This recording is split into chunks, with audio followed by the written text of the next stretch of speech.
night started off well. We had enough wind, and then it went down to more or less nothing again. So almost onto the final straight now, round Finisterre, and then it's a straight down run to Madeira itself. Also, look, last night, I don't know if you can see it, but Mr. Wind Generator decided to pack up and wouldn't work, so that's no good, especially when there's no sun today. So the solar panels aren't going to work that much, and I think I have a fault somewhere, as the alternator on the engine doesn't charge up the battery now as well. So electrical problems. So I've got all non-essential equipment switched off, like the GPS on well, the chart plotter here, because I really don't need that. I've been using Navionics on my phone. Just the wind instruments and the speed, although the speed log I find is a lot better than the digital version. I hope the wind fills in a bit more. Then I'll only have, what, 800 miles to go, which is not too shabby, I think. Not too bad at all. Okay.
I think that tanker's parked there.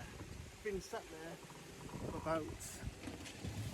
Oh, there it goes. Oops. I'm not too sure if he's stopped there or not. I went to go behind him, but he's not moving. So I'm going to go in front and hope that he's not moving.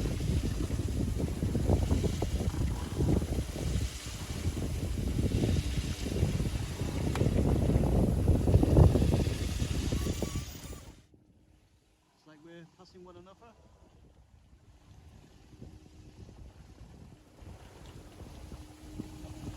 We're both exactly on the same heading towards one another.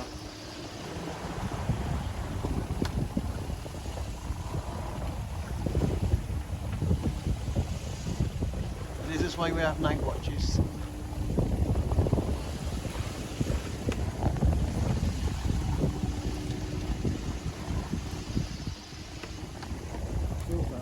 This has got to be the worst night. Oh, well, I've lost my big trolling log. You know, rest in peace. I Cape wherever I am. I'm not too bothered right now. Winds began to change, which was predicted. I had the preventer set up, everything was set up, and it just went mad. And then the boat just wouldn't keep in a straight line. It kept going round and round in circles. So I went up on deck to make sure everything was fine. It was. You know, to make sure my anchor hasn't fallen off, and that's why I was, you know, not doing what I was supposed to be doing. All that was fine. I came back, checked the preventer, that was fine, and then I looked at the steering, that was fine. And then I looked at the speed trolling log, and it been wrapped around the rudder of the wind pilot about a couple of times. So I had to undo it all along, having to dodge 2 tankers. I made sure I was 40 miles away from any tanking lines, and there were 2 just coming straight for me. So I had to get rid of this trolling log. I didn't want to cut it. I wanted to save it, so I quickly tried and got it off. And then my fingers was a millimetre away, and it just slipped through and went into the sea. And as soon as it went, the boat began to behave itself, and it stayed a true course again. But I've lost my trolling log, so I'm pretty annoyed at 2 a day. It's 1 a.m. I think now, and it's pitch black. I'm being stalked by a AM tanker behind me. He won't answer his AIS, and there's about 4 tankers to my port side, which is supposed to be there, and I don't know why this other one isn't. Anyway, gonna have to go. Make sure the boat behaves itself.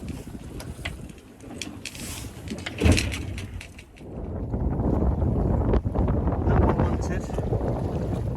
Steering's broke. Trying to watch them off. Might be able to fix it. Let's get on with it, I think.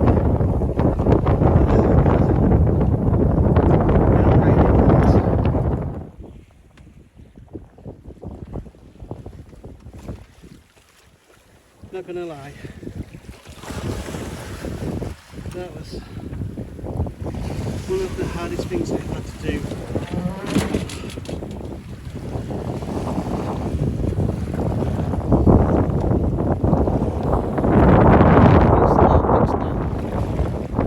Well, that's 2 10mm nuts.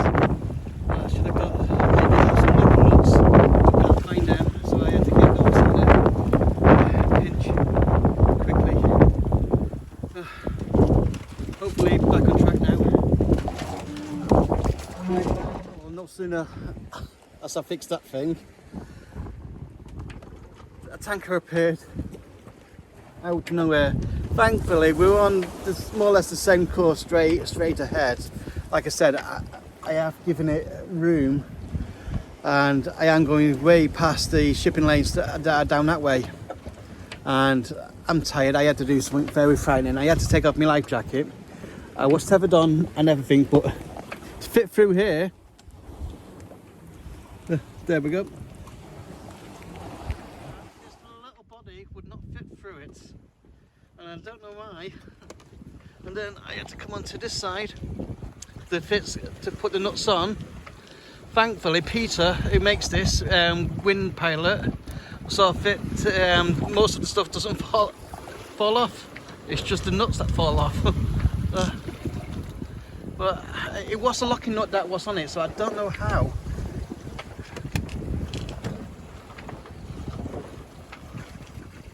It was a locking nut that was on it, so I don't know. It was a new one as well.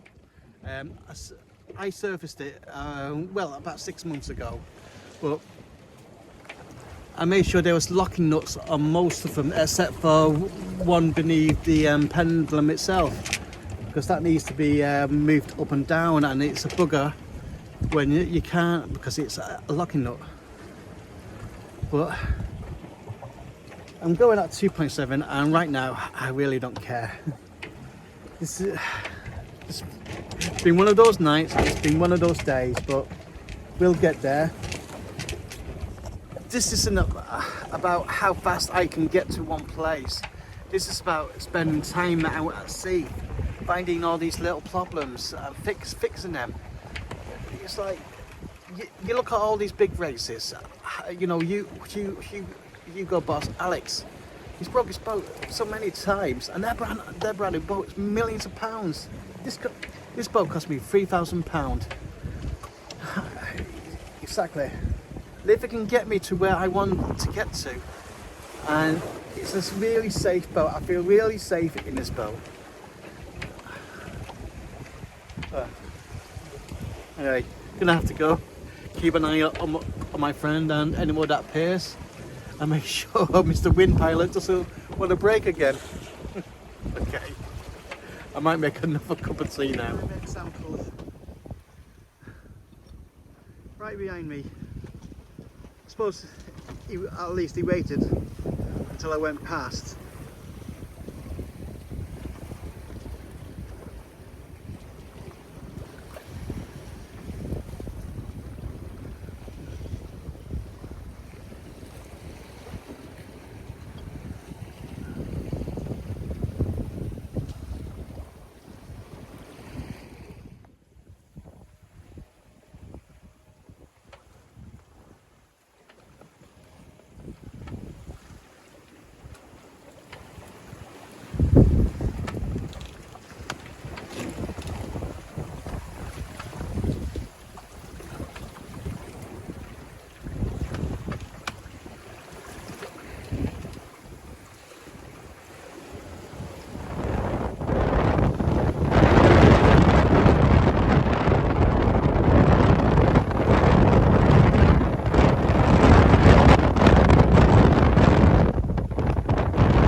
Okay, decided to go make port in Portugal for a night or two and get things right.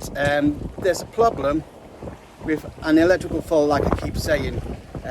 Last night I was trying to dodge tankers on the engine, and all I was getting was the electric shocks off the wheel and the arch where the wind generator on. I think that's the problem. I think the wind generator was generating too much power, which it was switched off, but there was still a static shock everywhere. I think it's brought my DJI Osmo. Not checked the GoPro yet. This is my phone, so we'll see how that's going. So, what difference 50 miles make? I'm 50 miles more inshore, and the seas and the winds, lovely. 50 miles out there, it's a 20 knot to 25 knot gale. Which is completely different to a 20 knot breeze, which this is. And the seas are 3 times as big as there than they are here. And last night there was just so many tankers. I think that might be the main route, to go towards America or something after they pass the Cape Finisterre. I really should have looked that one up. So I'm going to a port. Get things straight, get some more fuel. I'm down to my last 10 litres after dodging all these tankers now. I only had 98 on board to begin with, so I used some of that coming across the channel, again, tankers, and the first couple of days in the Bay of Biscay as well, because the winds were against me. Well, I think these things are set to try us, and we just got to keep things on top, make sure the boat's right, make sure you're safe, the boat's safe, and everyone else is safe. You don't want to put anyone else at risk, not just to go sailing, of course.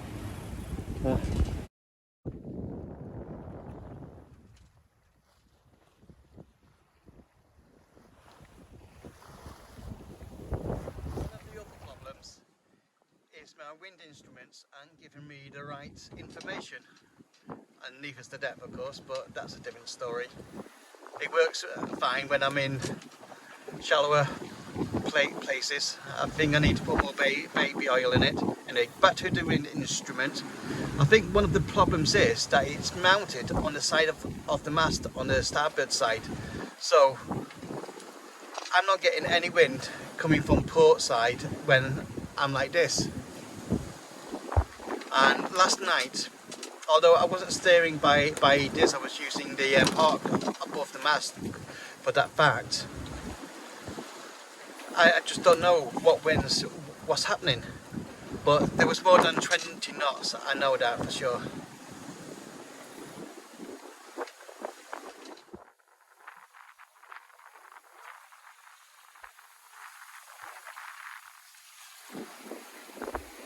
Terrifying thing, coming into a place you've never heard of or seen before, and it's rocks all over the place.